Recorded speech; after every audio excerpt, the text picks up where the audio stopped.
When I played the first Citizen Sleeper back in 2022, I did not expect that it would become one of my favorite games of that year.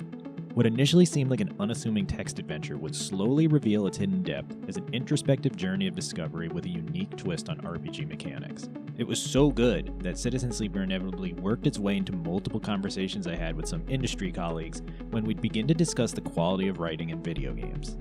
Not to throw shade on some otherwise good titles, but Citizen Sleeper felt like it was written by someone who had actually read a book at least once in their lifetime.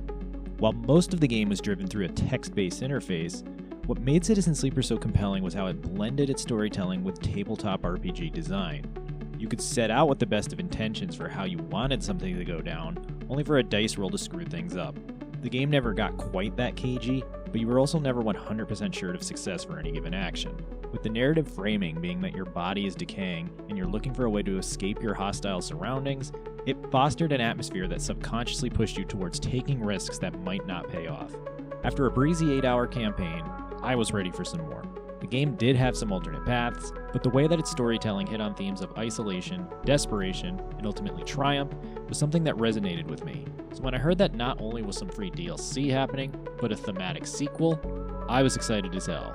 With all of that preamble out of the way, I can safely say that Citizen Sleeper 2 Starward Vector is every bit as good as its predecessor, if not better in a few aspects. At the same time, the lack of originality ultimately makes the experience feel like simply more of the same. While I'm happy that developer Jump Over the Age was able to expand on certain aspects of its first stab at cyberpunk fantasy, I can't shake the feeling that I personally set my expectations a little too high. When something was as good as the first Citizen Sleeper, though, any follow-up would be put in an unenviable situation.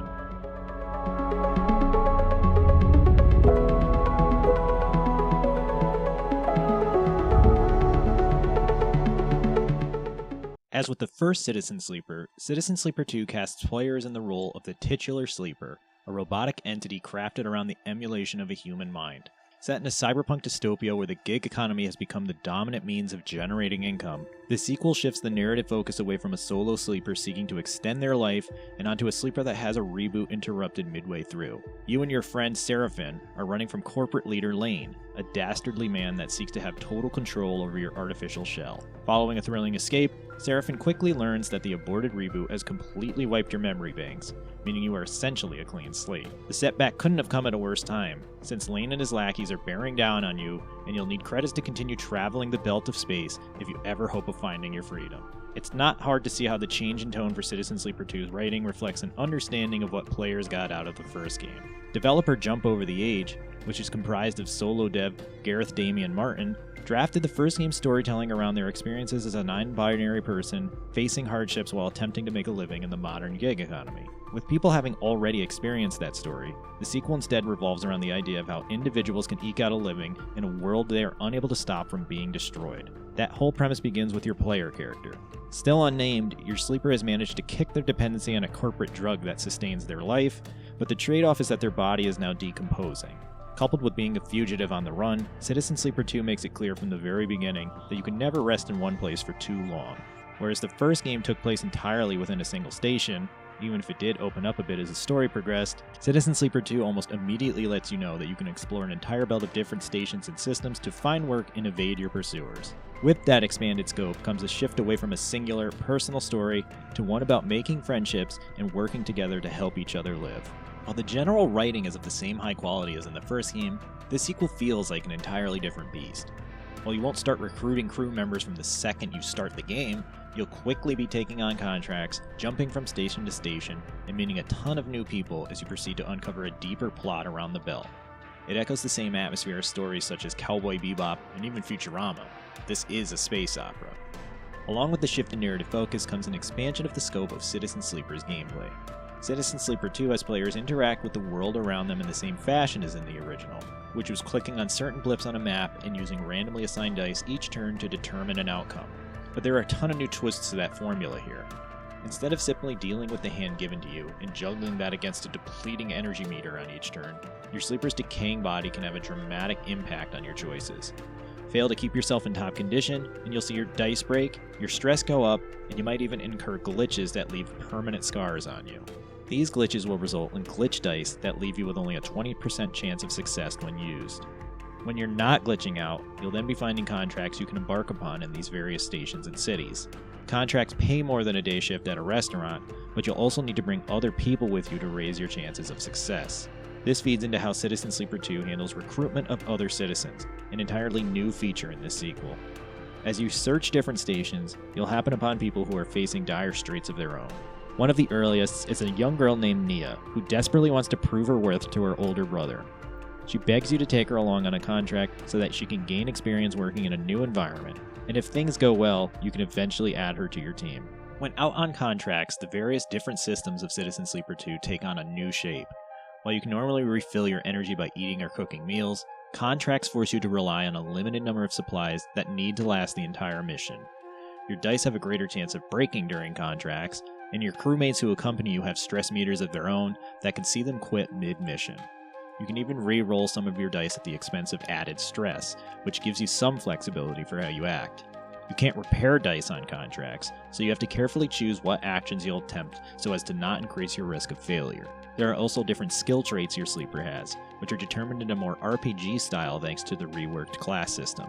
The first Citizen Sleeper gave players a choice of different classes that their sleeper could be, but the game was ultimately very welcoming to newcomers.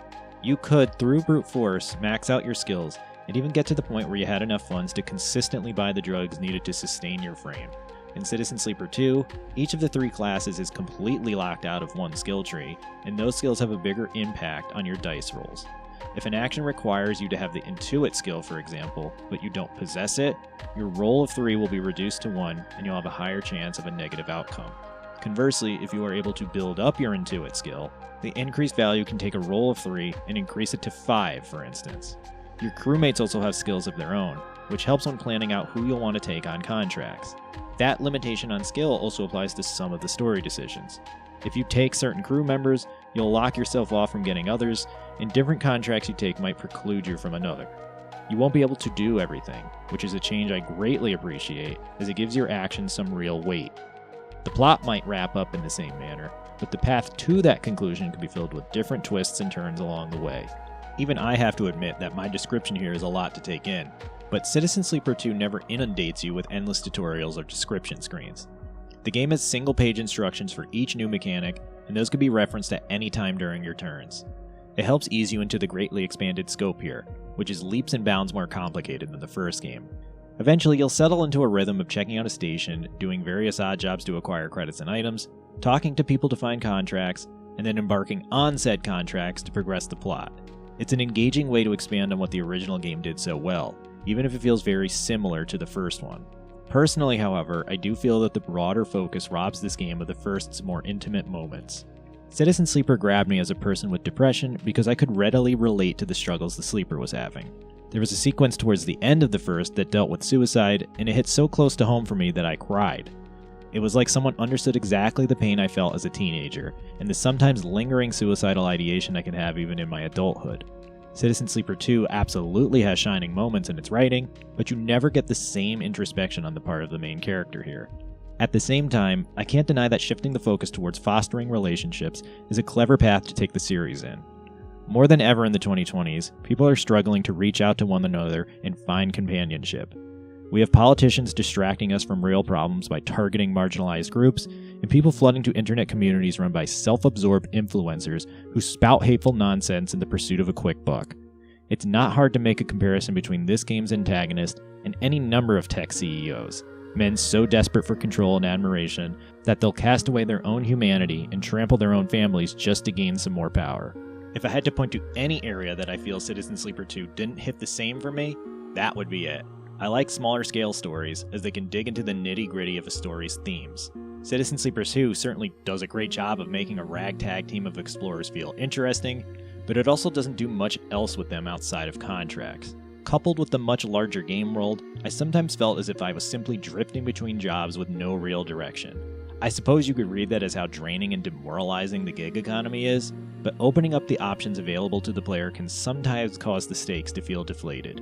Apart from that, I don't have any true complaints when it comes to Citizen Sleeper 2. As I said in the beginning, this game is of the same quality as the first game, and one could argue its gameplay is more engrossing. It's really just a case of diminishing returns where doing the same thing a second time doesn't feel as fresh. There is nothing Jump Over the Age could have done to mitigate that, though the decision to not do a third game makes sense. Where else could you take this series that hasn't already been explored? This review is maybe imperfect when it comes to getting my thoughts out regarding Citizen Sleeper 2, but I'm much more interested in the topics and themes of its story than its gameplay. If you were a fan of the original, you'll find another slice of engrossing sci-fi drama to engage with here. With there being more diverging paths as well, replay should prove more rewarding than in the original. The game is also a bit longer than the first, taking me around 12 hours to finish a single playthrough. You can cut that down by skipping some of the contracts, or forgoing recruitment of certain crewmates. On paper, Citizen Sleeper 2, Starward Vector is an improvement, and while it didn't make the same impact on me as the first, I'm never going to forget what I played. While it's not rare for a sequel in gaming to be better than its predecessor, sometimes being mechanically better doesn't result in something that is emotionally stronger. Far be it from me to say Citizen Sleeper 2 isn't strong though, as I definitely recommend everyone give this a shot. Unless you simply do not like text-heavy games, you will find something to enjoy here.